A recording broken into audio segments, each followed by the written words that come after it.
Olá, bom dia! Observatório Feminino hoje, domingo, comigo, Aline Neves, ao meu lado, a jornalista Fernanda Rodrigues. Fernanda, bom dia para você. Bom dia, Aline, bom dia também para todo mundo que está ouvindo o Observatório Feminino e nos assistindo também, né, pelo YouTube da Rádio Itatiaia. Todos nós vamos morrer um dia, isso a gente sabe. É o tipo de verdade que ninguém gosta de lembrar, mas que mais cedo ou mais tarde bate à porta. Se a morte é certa, por que a gente ainda tem tanta dificuldade em falar sobre ela? E mais, como conversar sobre esse tema com crianças sem perder a delicadeza, o acolhimento e a esperança? A escritora Sofia Nogueira se debruçou sobre essa pergunta e transformou em livro essa experiência de explicar o adeus para os pequenos. O Dia em que eu entendi o adeus é uma obra sensível que ajuda adultos e crianças a atravessarem o luto com palavras simples, mas profundas. Sofia, quero te agradecer pela presença. Bom dia, viu? Bom dia, Aline. Bom dia, Fernanda. Bom dia. Eu estou muito grata de estar aqui. É uma ótima oportunidade para poder falar um pouco do meu livro. Esse tema que ele é tão importante e é tão difícil de abordar ele com adultos. Imagina então com crianças. Eu fico muito feliz do trabalho que eu consegui realizar junto com a ilustradora, junto com professoras minhas. Eu fui muito bem orientada durante o processo de escrita. Eu estudei muito para conseguir trazer as palavras certas com honestidade, mas ao mesmo tempo com delicadeza, para que eu pudesse também trazer um pouco de acolhimento para os pais e uma certa orientação durante esse caminho de fala que é tão complexo, né, num momento tão difícil. Eu já quero até, gente, mostrar o livro da Sofia. Olha aqui, ele é tão lindo. O Dia em que eu entendi o adeus. Lindo. Ô, Sofia, eu sou de uma época que não era falado sobre morte. E eu me lembro, quando eu perdi o meu avô, a minha mãe chegou e disse assim: Aline, o vovô viajou. E eu ficava com aquilo na cabeça, gente, mas ele viajou, mas quem viaja volta. Então eu não quero viajar, porque meu avô não voltou até hoje, porque eu senti muita falta dele, muita mesmo. E a gente sabe, né, que a verdade, ela sempre tem que prevalecer em todas as relações, principalmente nessa, porque a morte, ela acaba virando um tabu, ela acaba virando ali uma experiência que a pessoa não aceita, né? Muita gente fala que não quer morrer. Mas por que você não quer morrer? Né? Porque foi traumático com seus ancestrais, foi traumático com quem você amou. E o livro dá a entender que isso não é um tabu, não é? Sim, a morte é a única coisa que é certamente inevitável pra gente. E a morte é uma coisa muito naturalizada dentro do livro pelo avô. O livro ele conta essa história de um menino que conversa com a morte depois de perder o avô. Mas ao longo do livro, os adultos, não só o menino, os adultos tratam a morte com muito pouca naturalidade. Eles pedem ao menino que não olhe para a morte, que não fale com a morte e que não fale sobre a morte. Mas o avô não. O avô percebe que a morte é uma parte natural da vida e que a gente precisa falar sobre ela. Se a gente sabe que a gente vai ao banheiro, se a gente sabe que a gente precisa dormir, a gente também sabe que a gente um dia vai morrer. Então, o avô, ele inicia esse processo de diálogo com o menino sobre a morte, mas que só é concluído depois do próprio falecimento dele, no momento em que ele conversa com a morte e enfrenta os processos de luto, de, às vezes, raiva, angústia, falta de compreensão, na hora que ele enfrenta também o fato de que os pais têm dificuldade de conversar sobre isso. Então, o livro traz essa proposta e o livro também traz essa proposta de ser muito honesta. Essa palavra honestidade é uma palavra que eu repito muito, porque o livro não tem nenhum ar de fantasia, ele é extremamente apegado ao real, ele fala sobre o processo de estar num velório. Claro que a delicadeza é crucial, mas se a gente foge do ato real, da realidade, a gente vai para um lugar de abstração que muitas vezes é nociva para a criança, porque o seu avô não tinha viajado. E você ficou nessa expectativa do retorno do seu avô, criou um medo em relação a viagens. Eu observei relatos de outras crianças que foram relatados a elas. a vovó foi para as estrelas e depois os pais não podiam sair à noite porque a criança achava que os pais iam ser puxados pelas estrelas. As crianças, elas têm uma capacidade de abstração diferente de nós adultos. Por isso, eu entendi que o livro tinha um lugar no mundo. Então, eu acho que a palavra, além de honestidade, é a gente naturalizar a morte. Porque, como já foi dito aqui, ela é inevitável. A única certeza que a gente tem quando a gente nasce é que a gente vai morrer. Mas eu também não entendo por que tanto... Por que foram sempre, né, foi tratado de uma forma tão difícil a morte. Ah, mas você nunca perdeu? Perdi pessoas muito amadas. A dor vem, aí depois fica aquela saudade, mas a gente precisa seguir. Para algumas pessoas esse processo é mais tranquilo, para outras pode se tornar até patológico, aquela melancolia, aquela tristeza inicial do luto, ela não passa. E aí realmente tem gente que precisa de ajuda nesse processo, porque é mais doloroso. Mas se você começa a trabalhar isso quando criança, tendo essa consciência de falar sobre isso para a criança de acordo com a idade dela, é claro, né? Assim como outros assuntos que antes não se falava com as crianças e hoje a gente já fala para que elas entendam minimamente, já se trabalha hoje com as emoções, para lidar com choro, raiva. Isso não era uma preocupação que pais e educadores tinham, mas hoje já tem. Então eu acho que a morte precisa ser incluída nisso também. E aí quando a gente vai crescendo, quando a gente é adolescente, é jovem, parece que a morte nem existe. Nossa, gente, a gente é imortal. Nessa época a gente é imortal. A gente acha que a gente nunca vai envelhecer, que a gente nunca vai morrer. Eu tenho muita saudade dessa época, vou ser sincera. E mais amadurecida, a morte tá ali toda hora. A gente brinca, né, que eu fui no enterro uma vez, aí minha tia tava toda vestida, elegante, bonita, né? Eu falei, nossa tia, mas isso tudo pra vir no enterro? Ela falou assim, minha filha, é porque a gente vai o quê? A gente vai em festa de 15 anos, aí você vai no casamento, aí você vai visitar o povo que nasceu no hospital, mas agora eu só vou de cemitério mesmo, porque já tá todo mundo indo embora. Então é o momento que eu tenho pra me vestir. E para além disso, existe uma cultura que a maioria de nós, né, a nossa sociedade, a maioria, a gente é cristão, tem também os espíritas, e no cristianismo o que se prega? Tem a vida eterna, né? Cidade onde emana leite e mel, com ruas de ouro e não sei o quê. E ninguém quer ir pra lá, gente. Como é que incoerência é essa? A gente quer ficar nesse mundo sofrendo e ninguém quer ir pra lá. Outra coisa, aí tem os espíritas também que falam sobre a outra vida, que você vai vir, tudo. Reencarnação. A reencarnação, né? Se você... aí eu posso estar falando besteira, se eu estiver falando besteira, me perdoe, porque eu não conheço muito sobre a religião. Mas de acordo com a conduta que você tem hoje, aí na próxima vida você já vem de uma outra forma. Mas ninguém quer desgarrar disso aqui. É um apego que quando a gente para pensar racionalmente, né?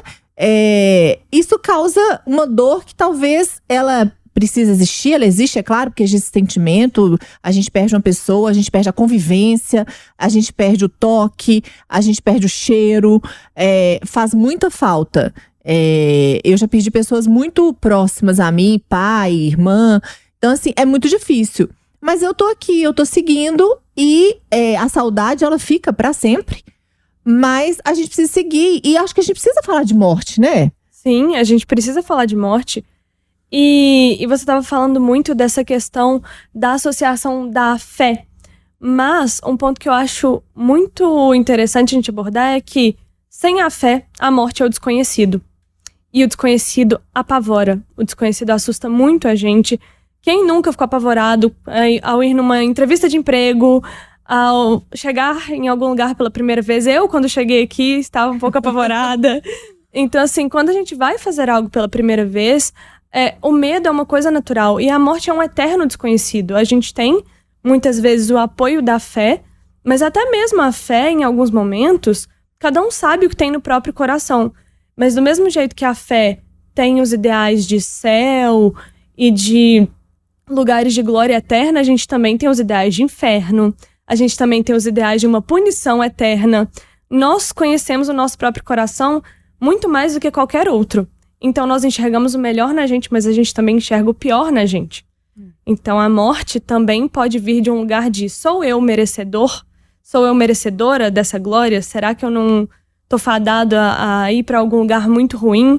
E eu acho que por isso também a gente precisa conversar sobre isso, a gente precisa se dissociar um pouco dessa ideia de punição, dessa ideia de que a gente não pode errar, dessa ideia de que os pecadores estão condenados, porque, no fundo, eu acredito que a gente é muito humano e que se a gente tiver um foco no acerto, que se existe um Deus, não é possível que ele não tenha amor para te condenar para essa situação. Então, mesmo na fé, eu acho que a gente precisa ter um alinhamento no diálogo para ter esse preparo para a morte. Porque, muitas vezes, a fé, para evitar o pecado, ela usa o inferno para um ideal de controle. Ele usa, não faça isso, não faça aquilo, porque senão você vai ser punido, e se não for punido agora, será punido após a morte. Então, assim, qual que é o desejo de evolução real nisso, se não o medo? Então, eu acho que a gente também precisa muito, muito, muito ter essa ideia de por que ser uma pessoa boa? Por que vale a pena a gente falar sobre sentimentos? Por que vale a pena a gente falar sobre quem a gente ama, falar com quem a gente ama? Por que vale a pena falar sobre a morte de um modo que não seja punitivo, de um modo que não seja assustador? E eu acho que isso é uma conversa que precisa ser feita e que vai muito além do livro, que vai muito além de conversar só com crianças. Isso é um diálogo extremamente complexo de se ter com adultos e assustador, muitas vezes. Mas no seu livro que eu li, é um avô, né, que tá dando essa lição pro neto. E aí me fez pensar sobre como também as pessoas idosas não são ouvidas. E como elas deveriam ser ouvidas? Porque a maturidade e o aprendizado que a vida traz pra gente, traz também, às vezes, uma tranquilidade em relação à finitude. Sim. E eu acho que o livro traz um pouco isso a partir do avô, né? Aquela criança, às vezes os adultos, né, os pais da criança, não tinham tempo para conversar, para ouvir. E isso é porque também a gente tá ali na luta do dia a dia, na confusão. Mas a criança tinha tempo para ouvir o avô. Então, para ela, por mais que tenha sido dolorido o luto e tudo mais, ela estava tendo mais facilidade, entre aspas, aí, de lidar do que os adultos. E a gente não tem o hábito de ouvir os idosos. Ninguém tem tempo para parar para ouvir os idosos. E isso é um erro muito grande. Em outras sociedades, a morte é vista de uma forma não tão ruim como a nossa. Sim. Assim como também a velhice. Tem um filme que para mim é um dos filmes mais lindos da vida. Viva la Vida? Se eu estiver errada. Aquele um filme mexicano. Que é lindo. Isso. Pouco, vida é uma festa. A vida é uma festa. A vida é uma festa. Que fala sobre morte. E para mim é um dos filmes mais lindos que existe, porque lá no México eles celebram, né, o Dia dos Mortos. Com festa. Tem foto e tudo mais. E aí, eu misturei as duas coisas aqui de cultura, mas com a questão dos idosos. Mas assim, gente, vamos ouvir, vamos conversar com os idosos. Eles têm muita coisa para ensinar pra gente. Sim, muita. E eu acho também, pegando um gancho no que a Fernanda falou, eu já fui em vários velórios, enterros, em que as pessoas, Sofia, elas, né, na hora, principalmente quando vai fechar o caixão, que elas estão ali desesperadas, e chorando, e gritando. E às vezes tem uma criança, você deve ter conversado, né, como você falou, com algumas crianças, para entender, para perceber como é que elas encaram, né, a morte. E eu acho que para elas não é tão difícil assim despedir de alguém, né, que às vezes tem ali, não foi tão fiel à pessoa, podia ter feito mais e não fez. Porque eu acho que quando bate, quando você tá ali e vai acabar mesmo, que você coloca na sua cabeça, nunca mais eu vou ver, né, vou poder conversar com essa pessoa, e eu acho que eu não fiz tudo por ela, é difícil, né, eu entendo isso. Mas a criança, ela tem um outro olhar, não tem? Sim, a criança, em tudo que eu estudei, e eu li um livro que foi o que deu início a tudo, que chama O Livro Triste. O autor desse livro é um autor de livros infantis, cujo nome não me lembro, nunca consigo falar o nome dele, mas é um livro muito, muito delicado. E ele escrevia livros infantis muito alegres. E o livro, ele sempre continha familiares dele. Até que um dos filhos dele morreu. E por causa disso, um dos filhos parou de aparecer nos livros. As crianças iam perguntar pra ele: por que o fulaninho não aparece mais nos livros? E ele respondia: fulaninho morreu, não tem como fulaninho aparecer mais, porque ele não cria mais histórias, porque ele não está mais vivo. Os pais ficavam desesperados.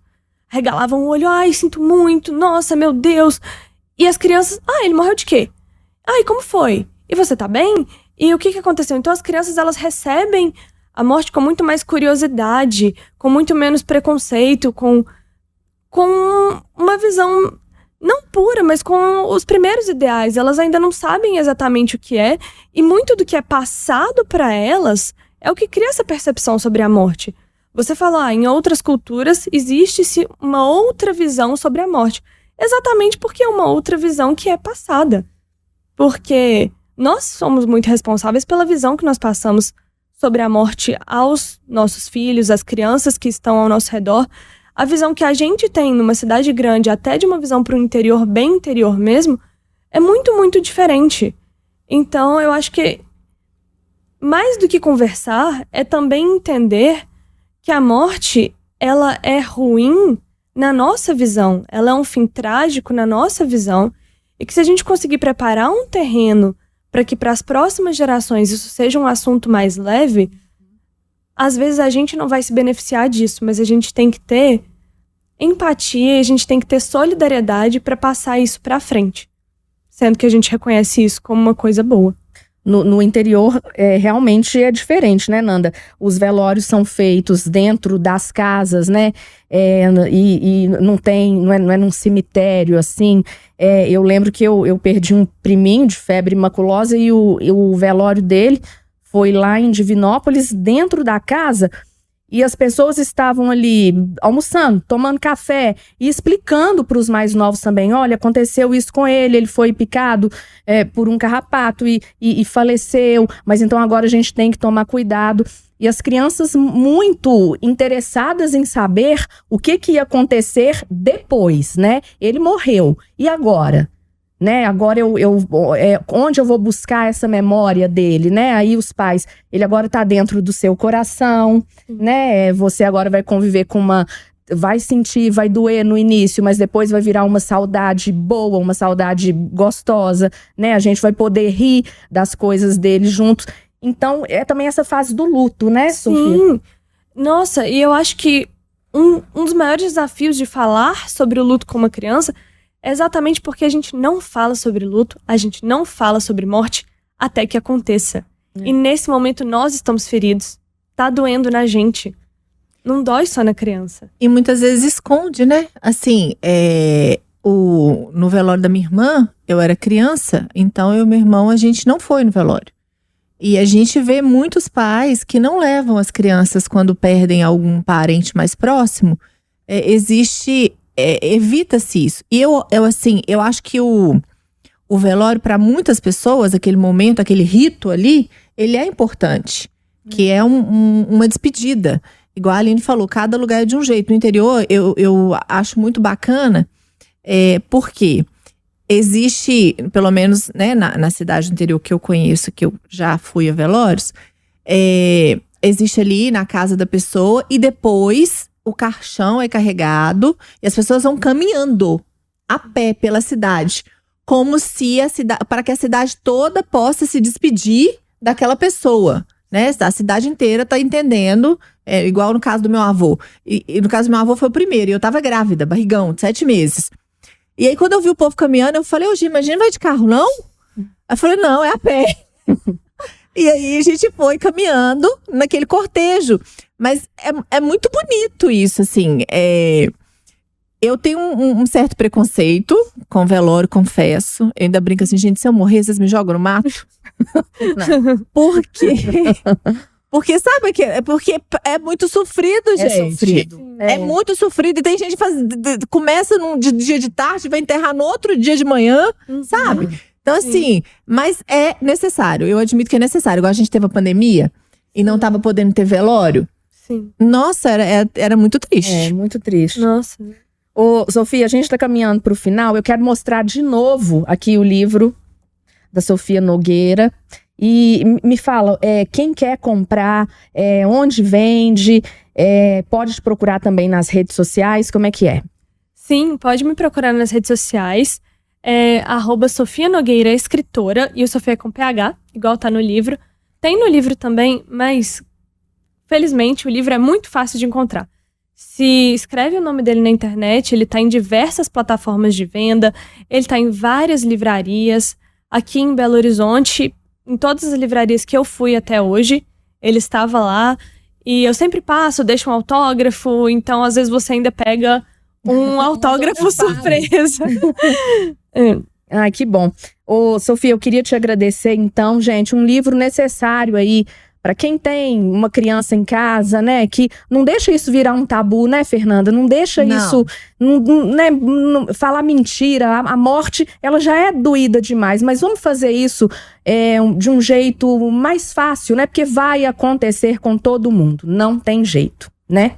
Sofia, então, muito obrigada, bom dia, viu, por estar aqui no Observatório, sucesso no livro. Obrigada, eu que agradeço. Vambora, então? Vamos sim, até domingo que vem, gente. Tchau.